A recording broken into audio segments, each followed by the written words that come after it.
曾經有一個人呢，發咗一個夢，佢夢見世界末日來臨。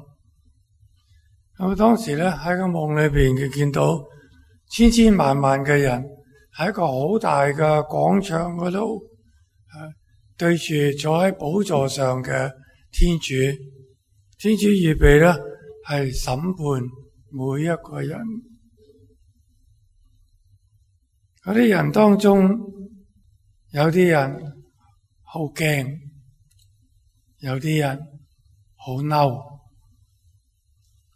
其中有一個女人，佢話：天主有乜資格去審問我哋？佢知道我哋所受嘅苦咩？我曾經被人折磨、恐嚇、鞭打，直到死。佢拿開佢個衫袖俾人睇到佢個紋身，唔係而家嗰啲時代嘅紋身，個紋身係紋咗佢個 number。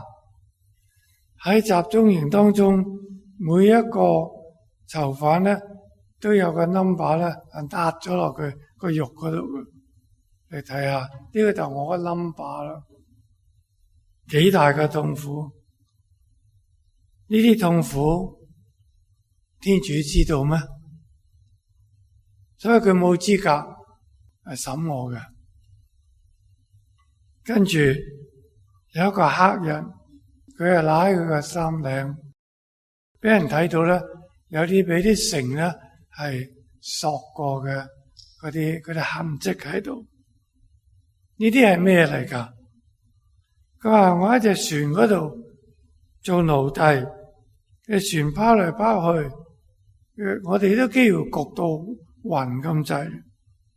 我哋所愛嘅人被逼同我哋分離，啲家人喺第度，呢個人呢就喺隻船度受苦、窒息、折磨，至到死。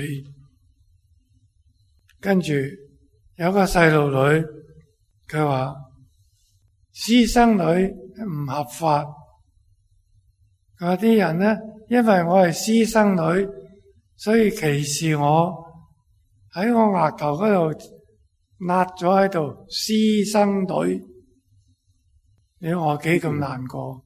喺街上個見到我哋，佢都唔知邊個生嘅，佢受過呢啲苦，天主知唔知道啦？逐個人呢都喺度埋怨天主，世上嘅邪惡折磨咗佢哋。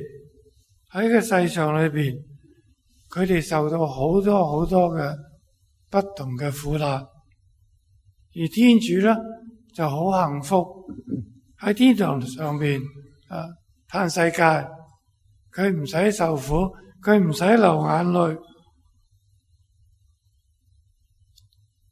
我問下天主知唔知道我哋人間，我哋做人一生人所受嘅苦呢？所以佢哋覺得咧，呢班嬲天主嘅人呢，就覺得係我哋要審天主，唔係天主有資格審我哋。而家我哋去審問天主啦，天主係全能嘅，我知。天主唔可以用佢嘅權呢去逃避我哋嘅指責，佢要做翻一個人受我哋嘅苦，讓天主一出世就係俾人歧視嘅猶太人啦，讓佢合法嘅出生俾人懷疑咯。佢嘅爸爸係邊個？冇人知啊。佢係咪私生子啊？質疑天主，冇人知道佢真正嘅爸爸係邊個。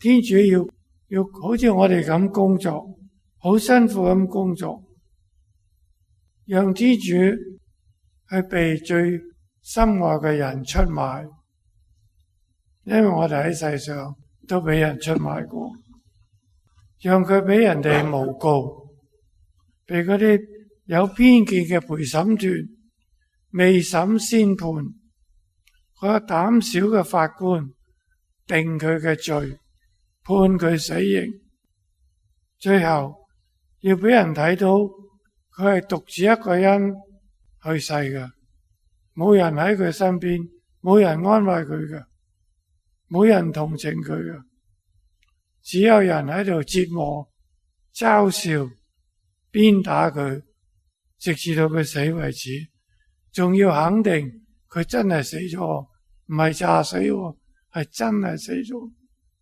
咁我哋就心服啦。每一個人都帶出佢一個佢認為啱嘅理由去審判天主，直至到最後冇人出聲啦。靜咗好耐之後，天主開始出聲。佢話天主曾經已經受過審判啦，喺耶穌身上完全承受咗我哋人所受嘅痛苦。今日嘅受難姊妹，你睇下講晒啦，耶穌受過頭先講嘅咩苦佢都受過晒。天主喺我哋當中，天主受過人嘅審判，天主被鞭打、被折磨、被嘲笑、被釘喺十字架上，有咩問題呢？全部佢都做晒啦。邊個咁話耶穌冇受過啲苦？我哋最大嘅安慰就係知道耶穌基督係冇罪嘅，佢完全係清白嘅。佢走一條苦路喺我哋之先，佢走過呢條苦路，苦路嘅盡頭係十字架。佢孭晒我哋人生所有嘅痛苦，行完呢條苦路，被釘死喺十字架上。呢條苦路係好窄、好艱難行嘅，比我哋行嘅痛苦得多。耶穌經歷過噶，唔好話佢唔知我條苦路曾經係幾咁慘，全部佢都經歷過。但係佢話俾我哋聽，呢個苦路嘅盡頭唔係加爾瓦洛山，係光榮復活嘅主日，基督苦難日主日，又叫聖枝主日，因為佢真係受過苦，行過苦路，佢真係揸住聖枝，話俾佢哋聽，佢戰勝咗死亡，戰勝咗所有嘅痛苦，光榮復活咗啦。結局唔係喺加爾瓦洛山，而係復活，光榮嘅復活。一個星期之後，我哋同佢一齊慶祝佢嘅復活。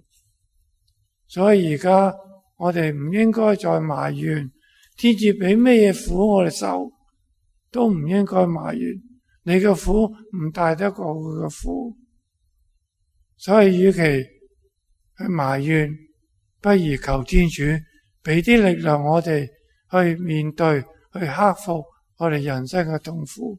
佢係喺度嘅，佢冇匿埋，佢同我哋一齊走我哋每一日嘅苦路，佢支持我哋。所以我哋求嘅只係你俾啲力量我啦，唔好話你唔好俾啲苦我啦。我唔需要問點解我要受啲苦，我只係要求俾啲力量我，同我一齊走完呢個苦路。最後嘅唔係加爾瓦洛山，係復活主日。希望我哋自己慢慢再默想今日呢個受難始末。